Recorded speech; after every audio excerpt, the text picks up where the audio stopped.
এটা ডাঙৰ খবৰ সাৱধান হওক কিয়নো আহি আছে ধুমুহা বৰষুণ দেওবাৰৰ দিনটোৰ দৰে ৰাজ্যত পুনৰ আহিব পাৰে সংহাৰ আৰু ৰাজ্যত পুনৰ ধুমুহা শিলাবৃষ্টিৰ আগজাননী দেওবাৰৰ দিনটোৰ দৰে ৰাজ্যত পুনৰ আহিব পাৰে সংহাৰ সাৱধান হওক আপুনি কিয়নো আহি আছে ধুমুহা বৰষুণ ৰাজ্যত পুনৰ ধুমুহা শিলাবৃষ্টিৰ আগজাননী বতৰ বিজ্ঞান কেন্দ্ৰৰ উত্তৰ পূবৰ দিশে বংগোপসাগৰত উৎপত্তি হোৱা ধুমুহা আৰু ধুমুহাৰ প্ৰভাৱ পৰিব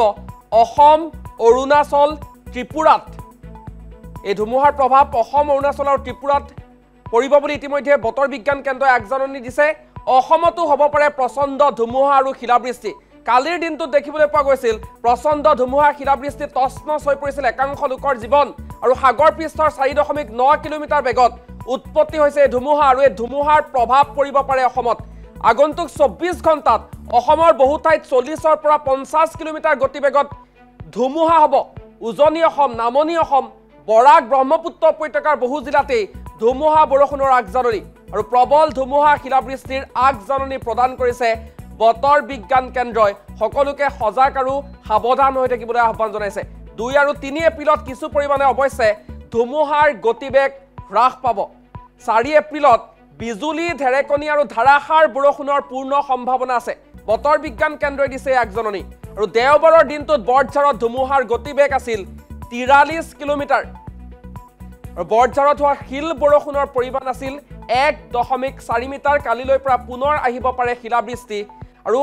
59.6 মিলিমিটাৰ বৰষুণ হৈছিল বৰঝাৰত গতিকে সাৱধান হওক আপুনি ধুমুহা বৰষুণৰ বাবে বতৰ বিজ্ঞান কেন্দ্ৰৰ আগলি বতৰা বিহুৰ আগে আগে ৰাজ্যজুৰি হ'ব প্ৰবল বৃষ্টিপাত দেওবাৰৰ দিনটোৰ দৰে ৰাজ্যত পুনৰ সংহাৰী ৰূপ ধাৰণ কৰিব পাৰে বতৰে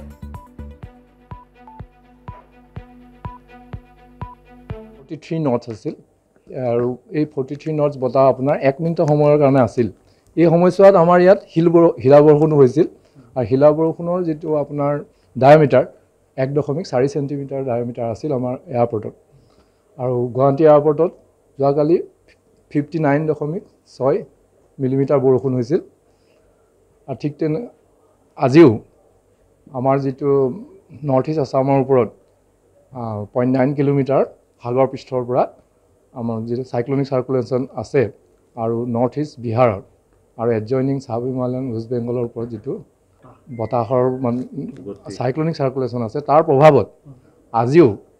অসমৰ বিশেষকৈ নামনি অসম উজনি অসম আৰু বৰাক উপত্যকাৰ দুই এখন জিলাত বতাহৰ গতিবেগ 40 পৰা 50 কিলোমিটাৰৰ ভিতৰত বতাহৰ সম্ভাৱনা আছে লগতে দুই এখন জিলাৰ দুই ঠাইত প্ৰবল বৃষ্টিপাতৰো সম্ভাৱনা আছে কাইলৈ আৰু পৰহিলে অৰ্থাৎ 2 তাৰিখ আৰু 3 তাৰিখে কিছু পৰিমাণে কম হ'ব কিন্তু 4 তাৰিখৰ পৰা আমি আকৌ সম্ভাৱনা প্ৰকট কৰিছো যাতে বিজুলী ঢেৰেকনি সহ বিভিন্ন ঠাইত অসমৰ বৰষুণ হোৱাৰ সম্ভাৱনা আছে এইবাৰ বহাগৰ আগে আগে মানে প্ৰবল বৃষ্টিপাতৰ সম্ভাৱনাটো আছে নেকি আছে আজিও আপোনাৰ অসমৰ দুই এখন জিলাত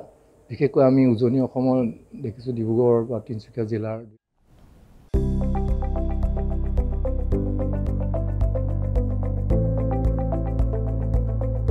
NB নিউজ